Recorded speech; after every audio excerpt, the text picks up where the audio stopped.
IPTV. Josh Warrington, he's back in the ring in February, defending his World Featherweight title against Mexican Mauricio Lara. Josh, I guess, you're going to be back, but you must feel let down by Zucan and people in boxing right now. Yeah. Well, I think judging by my reaction, Steve, I'd normally love to be more upbeat about getting back into the ring, even after being absent for 15 months, sat on the sideline watching all the other world champions of Great Britain getting some action, watching people from around the world being involved in some massive fights. And me, I've been ticking over, but with no end products in sight. And now we're 4 weeks away, and what should have been a unification fight, number one, fighting number 3 in the Ring Magazine rankings, it is no longer happening. And what it comes down to is a little bit of greed, a little bit of politics. And be honest with you, Steve, it's massive frustrating. And I'll be lying if I said that it hadn't fucking got me down a little bit, because we've been wanting this fight for over a year long. And I was under the impression that the other fighters were just as hungry as me and wanted to wear their heart on the sleeve and go out fighting, put it all on the line. But it seems it's not the case. And when I hear the excuses that's been coming from, like, for instance, Can Juice Party, it just don't make sense. Whether it be they want more money or they want to fight in front of a crowd. I mean, we're in a fucking pandemic, man. What can you do? We have to make do with what's there in front of us. And, for that very, very reason, not showing the fighter's mentality, decided don't want the fight anymore. Yeah. What's the latest you've heard? Because obviously the first thing that Eddie said at the start of the week in an interview, Eddie Hearn, your promoter, was that a reason that Zoo was stalling was such because Santa Cruz wouldn't give up the WBA Super title, which would kill the unification, because Zoo's a regular champion. What else has been said as well for reasons this week? Yeah. So there's that one, which is, I mean, it's an all another story in itself. The fact of Santa Cruz not wanting to go into recess. I mean, I just can't work this side out of it, Steve, as well. It's like, you don't want to get too much caught into the boxing politics, but how can you fucking be a champion and then move up and fight for another title in another division and then still be able to come back down to that? It don't make sense. There's thousands of fighters around the world who are all wanting to fight for 4 major belts. How can one man just have multiple belts in divisions? It don't make sense. It just seems that if you're with the right promoter or the man, you're all right, you get away with these things. But that was frustrating in itself, that Santa Cruz said that he didn't want to be a champion in recess. But secondly, Kanju said that he didn't want to fight me because the Super World title is not on the line anymore. I think he's forgetting that my IBF World title, a genuine world title, is still on the line. The Ring Magazine belt, where you only fight for that win, it's the best fighting the best, 1 versus 2 or 1 versus 3. It's like, I'm ranked number 1 by the Ring Magazine rankings. I didn't put myself there. The Ring Magazine rankings put me there. They've deemed that I'm the very best in the division, so they ranked me number 1. Now, does that not appetize you? Does that number 1 spot not appetize you? Does the thought of winning another world title in the IBF belt not appetize you? Does the fucking historical Ring Magazine belt not appetize you? He's making excuses that he wants to be fighting for the Super World. Listen, win my belt and then fucking go on and fight for the Super World title. But whilst you're sat doing all, that fight's not going to be made against Santa Cruz. So the fights here and there were already made, and all of a sudden doesn't want it. And for me, it's bollocks. And then all of a sudden, he didn't want to fight because there might not be a crowd there. That there's a pandemic going on worldwide. We've had to change things round a little bit. Shows have had to take place without a crowd, and that is just, it just is. We're getting views on a bigger scale with people tuning into TV, but unfortunately, crowds are just not going to be there. people are dying around the world, and we're fortunate that sport is still going on. But to use the excuse of, I'll fight when crowds are back. How fucking long do you want to wait? That is my frustration, Steve. That is my frustration. I thought with that when you get to the world level that everyone was in the same mentality of wanting to be the best, wanting to prove themselves as the best, and if the opportunity arises, then you take it. We're under different circumstances at this moment in time. 2021 and 2020 have been surreal times, and times we probably won't see once we get through this. We won't see for a long time, but we have to make do with what we got.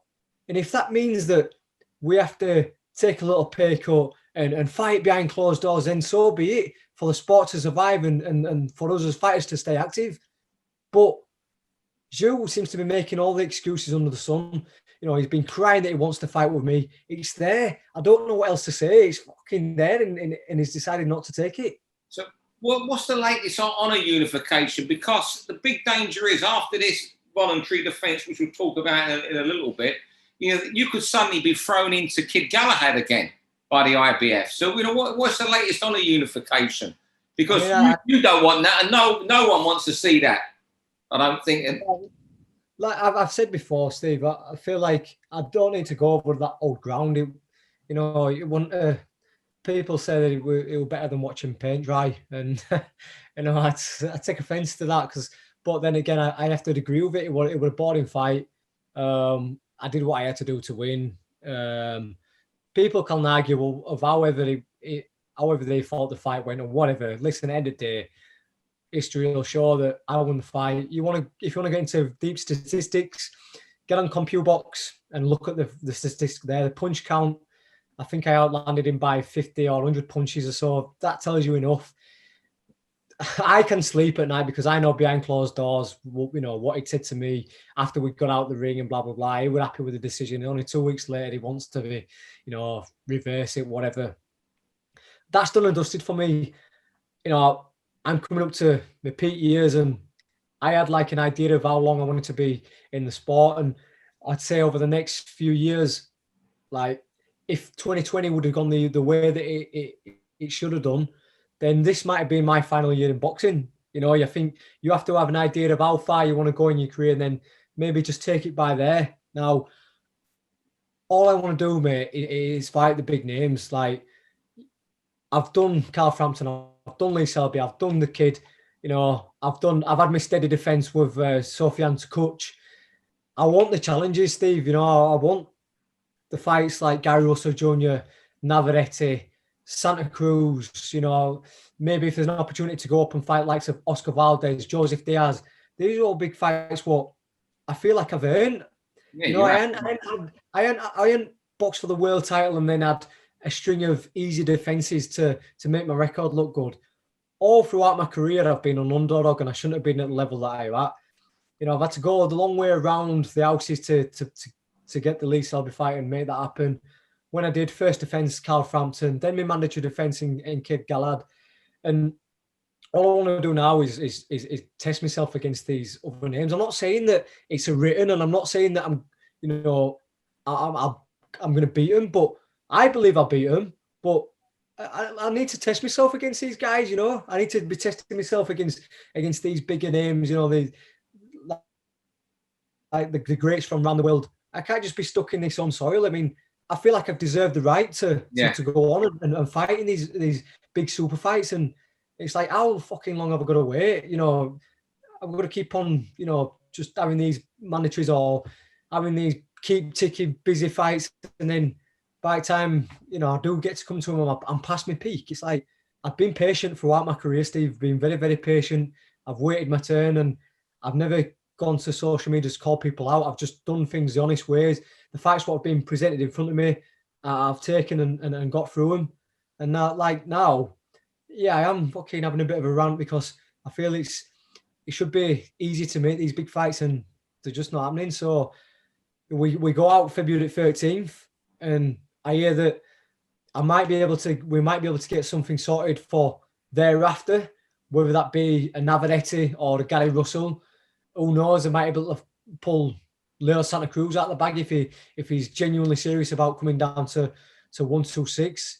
You know, whatever fight I'll go into, I'm still ranked number 1. So, you know, the Ring Magazine belt will be still online. So we'll have to see what happens getting through Feb 13th. So just final. So you mentioned all these great names there. You know, Russell, Navarrete, and you and Santa Cruz. That would just be boxing heaven, wouldn't it? But you haven't mentioned Zhu Can. Is that fight gone now, as far as you're concerned? We talk about getting it on later in the year, but I just can't see how or why or there's no reason for it not to happen now. You know, if he's going to hold on for fans to come back, there's been no scale or time frame of when fans are coming back. You know, things are changing around the world constantly. There's variants of the virus going about. You know, December over here, it looked like we could have a bit of a crowd. You know, some fans are returning to football matches. The vaccine about to be rolled out. Everything looked positive, and all of a sudden, over the Christmas period, new variants come out, and cases are shooting up. So we never know how things are going to change day by day, week by week. So we can't turn around and say, "Oh, well, he's definitely going to want it in April," because what if there's a crowd not there in April or May or June or July? We can't be sat around, Steve. So for me, he just don't want it. He doesn't want it. If he wanted it as bad as I fucking wanted it, then he'd be willing to go through anything and everything to make the fight happen. He'd fight in a fucking back garden to make it happen, but he's pulling out silly excuses. I mean, things like wanting more money when he was going to be earning a career best payday anyway. Again, fighting in front of more people. That's just, it's not going to happen. You know, he can entertain people by viewers on TV. You know, there's going to be more people sat down watching the big fights because they can't attend live sports, so that will pull in big eyes there. I don't see other reasons. I mean, Santa Cruz ain't giving his belt up. It just is. We have to get on with it. Like I say, there's 2 major belts fighting on the line in my belt and the Ring Magazine belt. That should be enough, but it seems it's not. So, you know, you've got to get back in the gym. You obviously, you told me you were in the gym earlier today. You've got to get your head on for Mauricio Lara now. I mean, obviously, it's a fight. Everyone's going to expect you to win. You know, how do you get yourself right over the next few days before, you know, you've got 4 weeks now. The next 2 weeks are going to be the big weeks training and sparring, or the next 2.5 weeks. How do you get your head right over the weekend now? Because you're not happy. Suddenly, you've got Mauricio Lara and... that's it. He's Mauricio Lara, who's 22-2. You know. Yeah, I mean these are testing times, Stephen. I think that are kind of that a test of one's mentality, you know. And I think this is what life does, isn't it? It throws fucking curveballs at you, and I've learned that over the years that things don't always go to plan. I think the weird thing is that I'm only 4 weeks away. So like if we're around 12 weeks away, normally if I'm in a bit of a bad mood, I have a tub of Ben and Jerry's ice cream. if I'm sulking, or like if I've been at Leeds match and Leeds have just been hammered or whatever, or I've had an argument with my old fella, I'm just reeling off examples here. Natasha will go, listen, I know what you need. You need a tub of ice cream. And I'll you can have a tub of ice cream tonight. I love a tub of ice cream. I'd sit and gorge on a tub of ice cream, and that'd make me feel better. You know, some people go out and sink a pint. Some people do whatever to make themselves feel better. I'd have an ice cream. Now, with 4 weeks to go and watching my weight and, you know, optimum shape, can't really be taking them calories in. So, it's just a case of, you know, getting the head switch back on. I've had like a few rants over the last few days. I've had a little bit of a moan and a bit of a sulk, but I've got a fight in front of me. And in order for me to keep any dream of a unification fight alive, or to keep any of the other big fights, what I've talked about, Gary Russell Jr., Santa Cruz, Navarrete, I've got to beat this guy in front of me. And, you know, in over 12 months, I earn money from competing, and I I ain't earned money in that respect. Luckily enough, I've got some fantastic sponsors who pay me retainer, sanctuary bathrooms, and the FCCI currency. You know, without them guys, it would be a massive struggle. But you know, you look at the next man in front of you, and he's stopping the progress of your career. So I have to prepare for that, and I have to just switch myself back on. You know, I'm a professional, got to act like a professional, and change of an opponent. We're going to change a few tactics and stuff, but in a way, he's a tough fighter. He's got some similarities to the way that Kanju fights. All Mexicans normally are tough and they love to bring a fight. I watched a bit of him on YouTube, yeah. Yeah, I expect a toughie, but we were expecting the toughie anyway with the Kanju fight. So just change a few things up in terms of tactics, but everything will stay the same. You know, he's still a man in front of me. You know, regardless of the name, he's still a man in front of me. All the conditioning wise is still going to come into the same use. So by fight night, when that first bell rings, Steve, it'll just be a case of doing the business. Let's hope so, Josh. I can only thank you for speaking to us today. And when, you know, usually I talk to you 4 weeks out, you're talking how you're going to win. Instead, you're talking, you know, this where you are having a bit of a rant today. But, you know, it's understandable and it's fantastic talking to you as always, even if, you know, I prefer talking to you when the circumstances are better. And I'd rather be talking about Zhu Can next month, like we all would. Let's hope so, mate. I mean, let's hope so. I mean, like I say, just I don't know have anything else to say on the matter. It frustrates me a little bit, and I think over the years, Steve, you know, you look at this country, there's a certain mentality amongst the fighters from the UK now, from the UK and Ireland. It seems that we're willing to be great now. You know, the fighters, like, you look just before Christmas, Callum Smith, dare to be great, go and fight in Canelo. All throughout the years, I'd say over the last 10 years, the fighters' mentality over here has changed. We're like the A-side of fighters now. It seems like the guys from the States or the people associated with people from the States, whether they're the managers and promoters, the fighters who are attached to them, it's just like they want a bank job. They want to be in and out as quick as possible, get as much money as possible.